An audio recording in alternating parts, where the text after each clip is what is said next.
નમસ્કાર ખેડૂત ભાઈઓ અને બહેનો, આપ જોઈ રહ્યા છો ખેડૂત માર્ગ અને હું છું અજય માલી। આજે આપણે વાત કરીશું ખેડૂતો માટેના સૌથી મહત્વના અને તાજા 10 સમાચાર વિશે, જેમાં છે પાક નુકસાન સહાય, ખરીદી, હવામાન આગાહી, ખાતા સુધારણા અને સરકારની નવી જાહેરાતો। વિડિયો આખો જરૂર જુઓ કારણ કે અંત સુધી ખૂબ જ કામની માહિતી છે। એક પાક નુકસાન સહાય માટે લાખો ખેડૂતોની અરજી। રાજ્યમાં કમોસમી વરસાદ અને અચાનક વાતાવરણના ફેરફારના કારણે ઘણા જિલ્લાઓમાં રવિ અને ખરીફ પાકને નુકસાન થયું છે। તાજેતરના અહેવાલ મુજબ લાખો ખેડૂતો સહાય માટે અરજી કરી ચૂક્યા છે। સરકાર દ્વારા હેક્ટર દીઠ નિર્ધારિત રકમ સીધી ખાતામાં જમા કરવામાં આવી રહી છે। ખેડૂતોને વિનંતી છે કે જે કોઈની અરજી બાકી હોય તેઓ ગામ પંચાયત અથવા કૃષિ કચેરીમાં સંપર્ક કરે। 2 સરકાર દ્વારા સહાયની રકમનું વિતરણ। રાજ્ય સરકારે નુકસાનગ્રસ્ત ખેડૂતોને હજારો કરોડ રૂપિયાની સહાય મારફતે જમા કરી છે। સરકારનું કહેવું છે કે બાકી રહેલી અરજીઓની ચકાસણી ઝડપથી પૂર્ણ કરીને તબક્કાવાર ચૂકવણી થશે। જો તમારા ખાતામાં રકમ જમા ન થઈ હોય તો બેંક પાસબુક અપડેટ કરાવી તપાસ કરો। 3 કમોસમી વરસાદથી ચિંતાજનક સ્થિતિ। કેટલાક વિસ્તારોમાં અચાનક વરસાદ અને તોફાની પવનને કારણે પાક પડી ગયો છે। ખાસ કરીને ઘઉં, ચણા અને જીરાના પાકને અસર પહોંચી છે।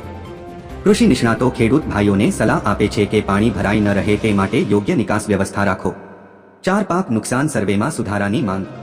કેટલાક વિસ્તારોમાં ખેડૂતો દ્વારા ફરિયાદ કરવામાં આવી છે કે સર્વે યોગ્ય રીતે થયો નથી। સરકારે જણાવ્યું છે કે જો કોઈ ખેડૂતને ગેરસમજ હોય તો તેઓ ફરી અરજી કરી શકે છે અને તપાસ કરવામાં આવશે। ખેડૂતોને તમામ દસ્તાવેજો સાચવી રાખવાની સલાહ આપવામાં આવે છે। 5 હેઠળ પાક ખરીદી તેજ ગતિએ। રાજ્યમાં હેઠળ મગફળી, તુવેર, મગ અને અન્ય પાકોની ખરીદી ચાલી રહી છે। ઘણા ખેડૂતોનો લાભ લઈ રહ્યા છે।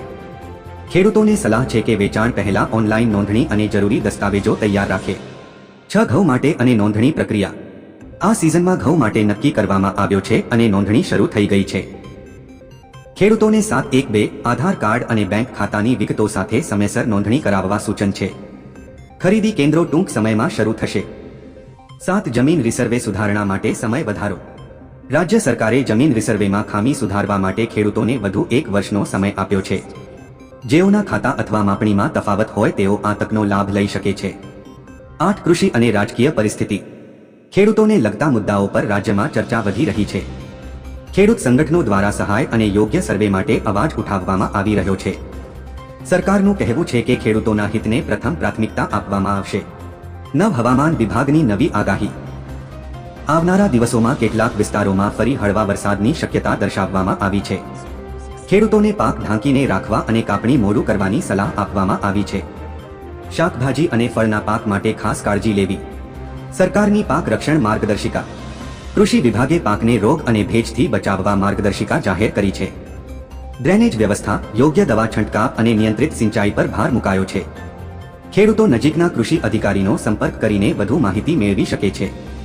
ખેડૂત ભાઈઓ અને બહેનો, આ હતા આજના ગુજરાતના ખેડૂતો માટેના 10 મોટા અને તાજા સમાચાર।